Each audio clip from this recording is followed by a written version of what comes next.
At 8:30 at night, on a quiet street in the middle of California desert, a house exploded. Not caught fire, it exploded. One camera nearby caught the whole thing, a fireball, in seconds.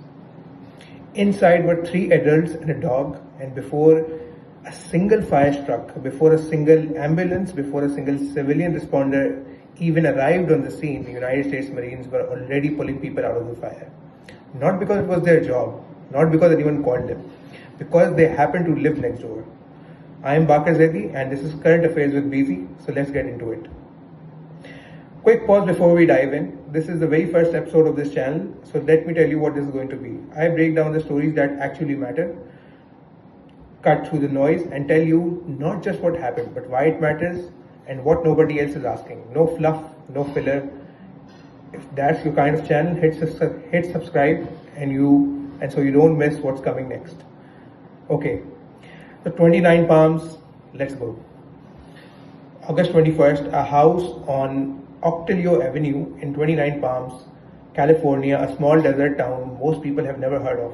It erupts into flames after a powerful explosion. There were three adults and a dog that were inside.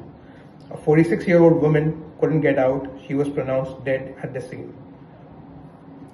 Two men, 41 and 72-year-old, survived, but with serious burn injuries. One of them was hurt badly enough that he had to be airlifted by helicopter to a specialized burn center. The other was taken to hospital with moderate injuries. The dog survived. Now here's the part that makes the story different from every other house fire you've ever heard about. 29 Palms isn't just a random desert town. It's the community that surrounds the Marine Corps Air Ground Combat Center, one of the largest Marine training bases in the entire United States. And when that house exploded, the base wasn't some distant institution watching from far away. It was right there. So according to the US Navy, 10 Navy hospital corpsmen and several Marines responded to the scene. Not after the fire department arrived to back them up, before. They were pulling an injured man out of a home that was actively burning and collapsing. They were evacuating neighboring houses. They were administering medical treatment in real time on a street that wasn't a battlefield, using training that exists for exactly one purpose: keeping people alive when everything is falling apart. Now think about what that actually means for a second. These are men and women trained to treat combat trauma, gunshot wounds, blast injuries, mass casualty events in hostile environments, and on a random Friday night, none of that training stayed behind the gate. It got used 2 minutes from home on their own neighbors.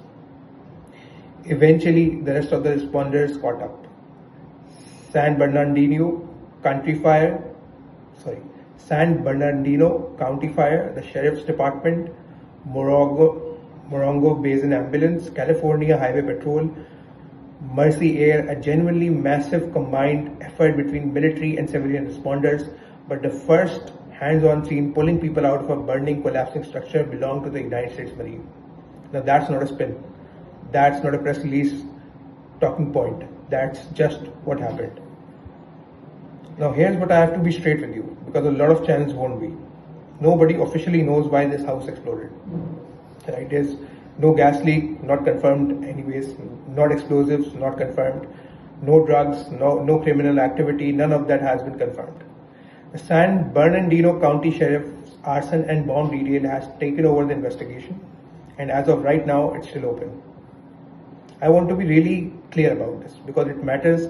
Any version of this story you see online claiming to know the cause, treat that with suspicion. The people covering this story responsibly, including the outlet I'm pulling this from, have explicitly noted that nothing has been confirmed yet, and the identities of everyone involved haven't even been publicly released. So here's the honest headline. A woman is dead, two men are recovering from serious burns, and right now, the why is a total blank. Here's what I actually want you to sit with. We talk a lot about military bases as if they're separate from the towns around them. Like there's a fence, and on one side is the military, and on the other side is a civilian life.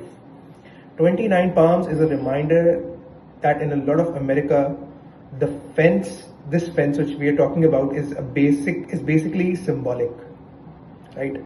The people trained to respond to the worst case scenario aren't standing by in some hypothetical, right?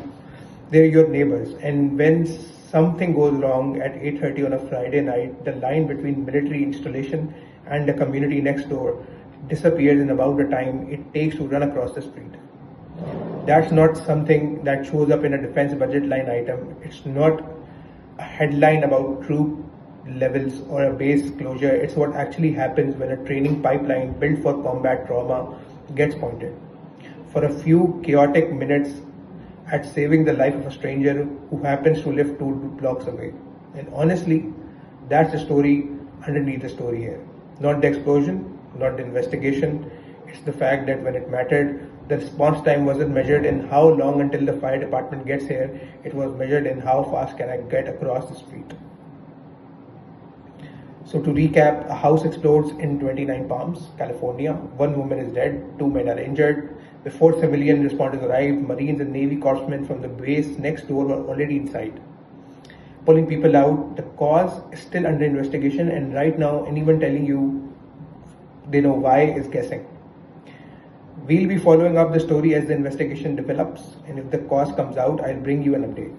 If this is the kind of coverage you want, fast, honest, no fake certainty about things, nobody actually knows yet, so please subscribe to my channel, because this is exactly what Current Affairs with BZ is going to be every single episode. So I'm BZ, so I'll see you in the next one. Thank you.